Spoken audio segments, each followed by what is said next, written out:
أعوذ بالله من الشيطان الرجيم بسم الله الرحمن الرحيم يا أيها الذين آمنوا كتب عليكم الصيام كما كتب على الذين من قبلكم لعلكم تتقون شهر رمضان الذي أنزل فيه القرآن هدى للناس وبينات من الهدى والفرقان فمن شهد منهم الشهر فليصمه وإن كان مريضا أو على سفر فعدة من أيام أخر يريد الله بكم العسر ولا يريد بكم العسر. Teleshikues të nderuar, do të fillojmë disa emisione me rastin e afrimit, fillimit të muajit të bekuar, muajin të cilën Allahu e cilësoi dhe e veçoi me begatinë e Kur'anit, mrekullinë e cila ndodhet në duart tona deri në ditën e fundit. Prandaj për këtë begati të madhe, lavdrimet, falënderimet e veçanta i takojnë krijuesit të gjithësisë, krijuesit absolut, atij i lutemi dhe atij nga ai kërkojmë falje. Dhe nga ai kërkojmë që këto ditë të bekuara t'i kalojmë në ibadet me cilën ai është i kënaqur me ne. Salavatet, selamet, përshëndetjet, bekimet më të bukura ja dërgojmë Muhamedit sallallahu alaihi wasallam, familjes së tij të ndershme, shokëve të tij besnikë dhe gjithë ata që e pasuan dhe pasojnë këtë dritë deri në ditën e gjykimit.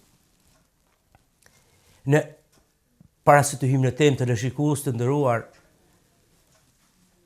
të ndërlidhemi së pari pasi që kemi të bëjmë për këtë muaj, cilën zbriti Kur'ani familart, pra në kaptinën ajetin të cilën e citova, verseti i që ndodhet 188 i kaptinës El Bekare, pra Allahu i madhishëm urdhënon thot: o ju që besuat, u a bëra obligim agjërimin, ashtu siç ishte obligim edhe për popujt para jush, ndoshta do të bëheni të devotshëm. Me këtë ajet madhështor, Allah ka treguar edhe qëllimin e agjërimit.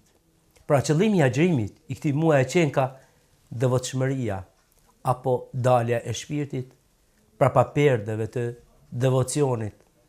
Sepse mund në këtë muaj arrihen vlerat të mëdha morale, shoqërore, e mbi gjitha vlerat e mëdha shpirtërore. Prandaj kjo është muaj i kultivimit të vlerave.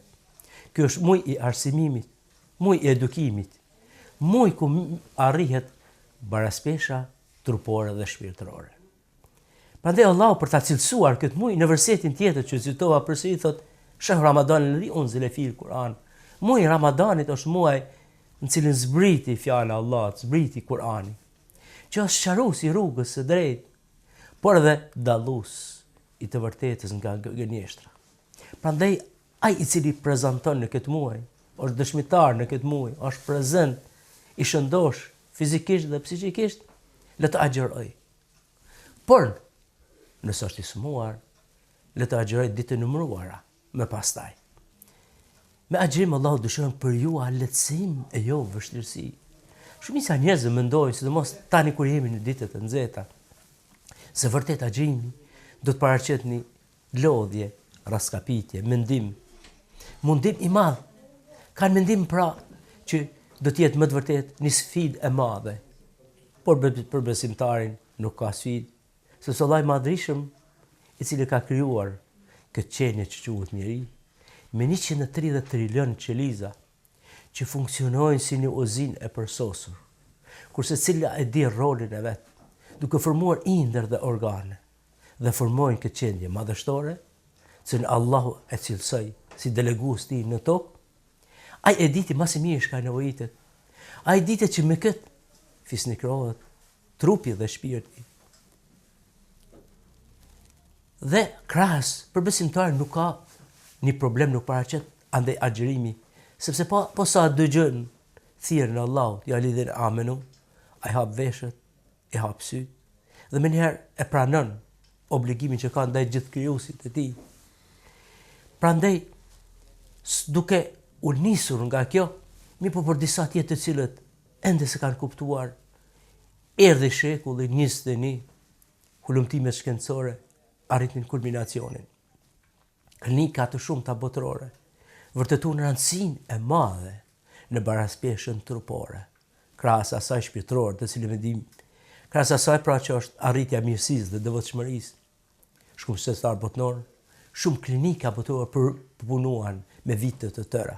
Dhe ja tani kemi rezultatet, të cilat tregojnë se agjërimi me të vërtet është një rast ideal ku ekuilibrimi në mes humanes dhe shpirtërorës e arrin kulminacionin. Muhamedi sallallahu alaihi wasallam kishte thënë: "Sumu tasihu", agjironi do t'jeni të shëndosh.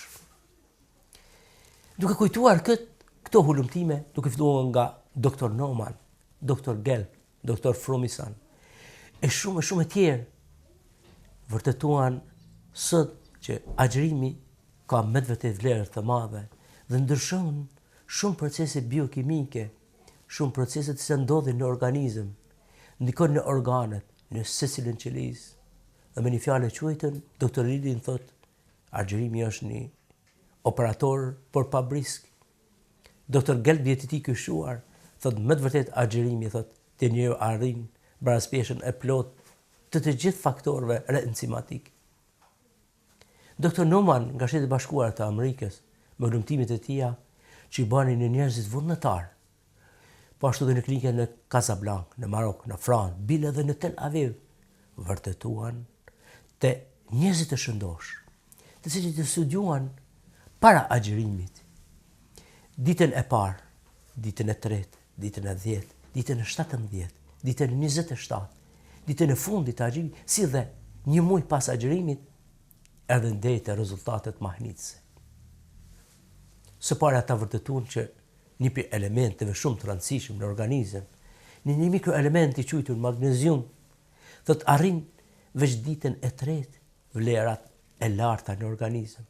Ky është një element i cili i tret ateromet, pllakësat e yndyrës që formohen në enet e gjakut, dhe këto janë shkaktarë të sëmundjeve cerebrovaskulare. Sëmundjeve pra të zemrës që është infarkti, angina pectoris e tjerë, si dhe sëmundjet pra që janë insultet cerebrovaskulare. Magneziumi rritet me tej ka efekt antiplatelian, ngrit imunitetin e organizmit, rregullon disritmit, do të thonë që rregullimet e ritmit në zemër dhe në tru. Kjo është element që marrë forcën e muskujve. Është një element pra i cili i rregullon edhe proceset dhe mundson katalizimin apo hyrjen, katalizimin e natriumit dhe kalciumit në membranën qelizore. Në qelizën, e cila ndodhet një membranë, e cila është të hollë deri në 7 angstrem. Në të ndodhen pore të vogla që mundson hyrjen e ujit dhe të elemente siç janë natriumi dhe kalciumi dhe e bëjnë të ashtu quajtur potencialin membranor që ai të funksionojë. Pra këtë mundësi të hyrjes dhe daljes të kaliumit, kalciumit, të e mundëson pra magneziumi në gjak. Me këtë u vërtetu pra që në proceset e metabolizmit agjërimi po luaj një rol të veçantë. Po ashtu u vërtetu që hulumtimet e shumta gjatë muajit të Ramazanit, analizat e bëra vërtetuan që niveli i lipideve apo yndyrave në gjak, e sidomos holesterolit, e një tip holesterolit se kemi 2 tipe, HDL, holesteroli i mirë, apo protektiv, dhe LDL, holesteroli i rrezikshëm, me densitet të ulët, cili fundurohet në enë të gjakut duke i dobësuar dhe shkaktuar pra sëmundje të ndryshme që sot ballafaqohet dhe janë në rendin e parë në listën e sëmundjeve botërore, këto sëmundje kardiovaskulare. Në mënyrë signifikante, deri në 7 në disa raste, 7 prej ndonë. Kishte raste në fund të Ramazanit deri në 11 prej 2% në mënyrë signifikante e ulën nivelin e holesterolës së rrezikshëm, pra LDL holesterolit, po ashtu nivelin e triglicerideve. Arritën që të hulumtojnë pas analizave të shumta edhe nivelin e duhur të acidit urik, të urinës, të kreatininit dhe ures, po ashtu të hemoglobinës së hidrolizuar, po ashtu ngritjen e nivelit të insulinës, e që do të flasim më vonë, e që kjo shkakton pra rregullimin e baraspeshës edhe të diabetikët. Krahas me këto studime, shkencëtarët vërtetuan që disa substanca që quhen opoide, që tajohen nga truri. Ndërto beta-enkefalina, beta-endorfina, i cili është 20 herë më i fortë se morfiumi, e cili në organizëm shkakton një eufori, qiltërsi, ndalje të dhembjeve. Krahas me rritjen pra këtij, andaj këto dhe spjegohet përveç efektit shpirtëror, përveç asaj betejës të cilën organizmi e zhvillon me egon ton impulsive, arritja e nivelit të endorfineve, beta-enkefalinë sidomos, beta-endorfinet shkakton një eufori, do të thonë një kënaqësi trupore e shpirtërore, një qëndresë të besueshme, një ekuilibër të pamatur. Prandaj, me këtë pra, u vërtetu që agjërimi përveç kësaj ndikon edhe në organet vitale.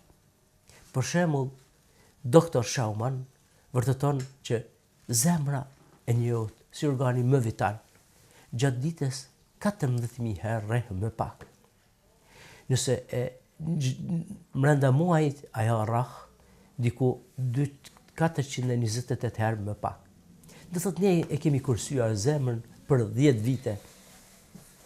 Po ashtu laboratori qendror, i cili është Melqia, i kryen mbi 550 funksione në organizëm, pushon 4 deri në 6 orë.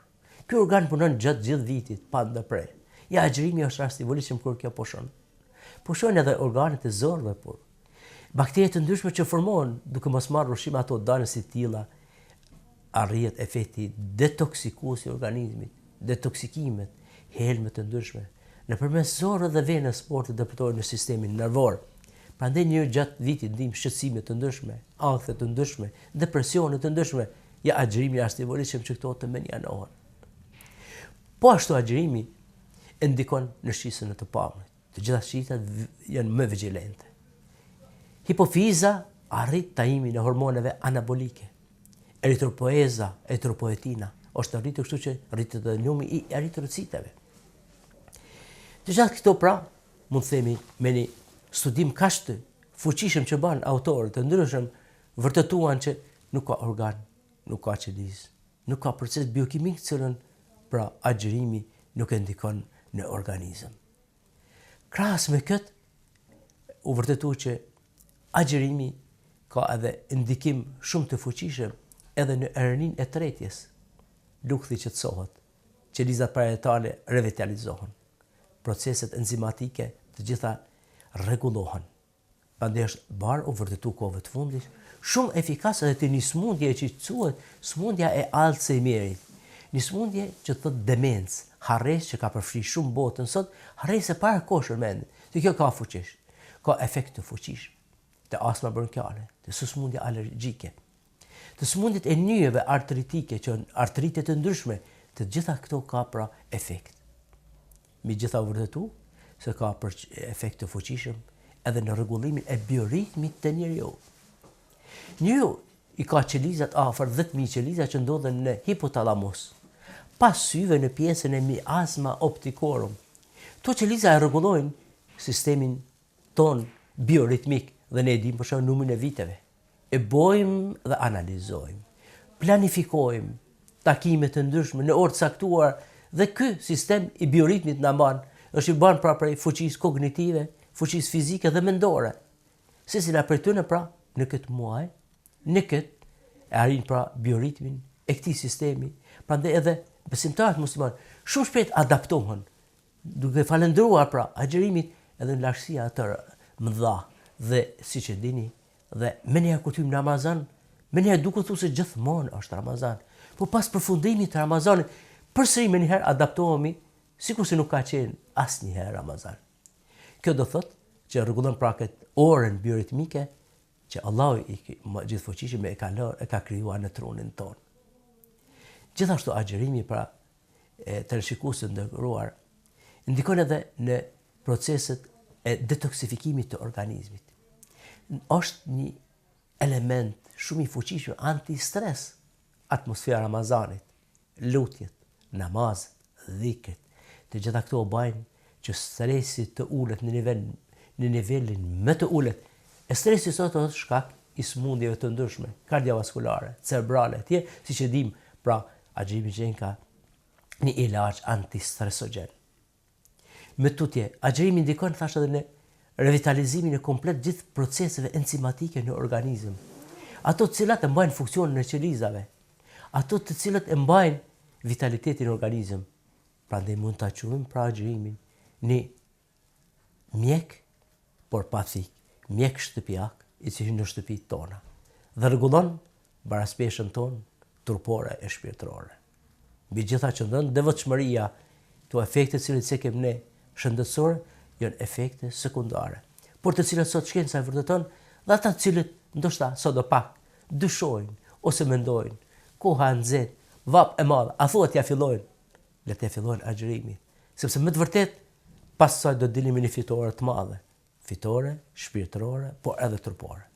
Është ideal agjerimi, moment e aty në cilët janë edhe duhanxhi, ja afrohet që 2 javë përpara ta lajnë duhanin. Është efekt i aty në cilët dëshojnë të humbasin peshën. Pra, ja kjo për rast i volitshëm, në cilën arrihet shpirtërorja dhe truporja. Në këtë mënyrë pra, mund të them edhe një herë se ka edhe efekt që sot e vërtetuar shkencëtarët amerikan, doktor Davor Perinovic, një krahë në Shtetet e Bashkuara thotë, është ilaç efikas antikancerogen. Ata të cilët pra e kryejnë thotë amerikanët, e kryejnë komplet agjerimin në kushte si duhet dhe ashtu si është e përshkruar me ligjin fetar, të ata është numri më i vogël i kancereve, do të thonë vujnë më pak nga kanceri. Në këtë mënyrë pra, edhe një të shkundëruar, agjerimi qenë ka ilaç trupor e shpirtëror. Ti përvishemi, bëhemi të fuqishëm, me ndjenjen se do ta kryejmë një obligim ndaj Allahut të Madhërisëm. Me këtë fuqizim, të hymë dhe të dalim shumë të fortë pas Ramazanit. Thash, analizat e bëra në të shëndosh kanë vërtetuar, është një ilaç shumë i madh edhe kundër tensionit të gjakut. Në klinikat amerikane në 187 pacientë të cilët kanë qenë me hipertension, vërtetuan që në fund të agjerimit tensioni i gjakut u stabilizua. Për arsye të efektit natriuretik, agjerimi mëson daljen e kaliumit për veshkave, daljen në vërtet e natriumit. A natriumi është element apo krypa e cila shkakton ngritjen e tensionit të gjakut. Ja pra, që ka ky ilaç edhe një herë trupor dhe shpirtëror. Duke u dëshiruar agjerim të këndshëm, juve të shikues të nderuar, ju dëshiroj që të kaloni sa më mirë këtë muaj, sa më bukur dhe me ndjenjen e fuqishme shpirtërore, me ndjenjen që të arrini shkallën e lartë të devotshmërisë, përse na thet edhe Allahu. Po krahas me këto, ta keni edhe një fitim tjetër. E ky është gjendja juaj trupore, që pas Ramazanit të gjithë parametrat biometrik, të gjithë parametrat të cilët i cekëm në fillim kanë vërtetuar shkencëtarë që këta parametra, duke filluar pra nga hemoglobina hidrolizuar, nga urea, acidi urik, edhe yndyrna në gjak, të gjitha këto mbesin në nivel të harmonizuar dhe një muaj pas Ramazanit.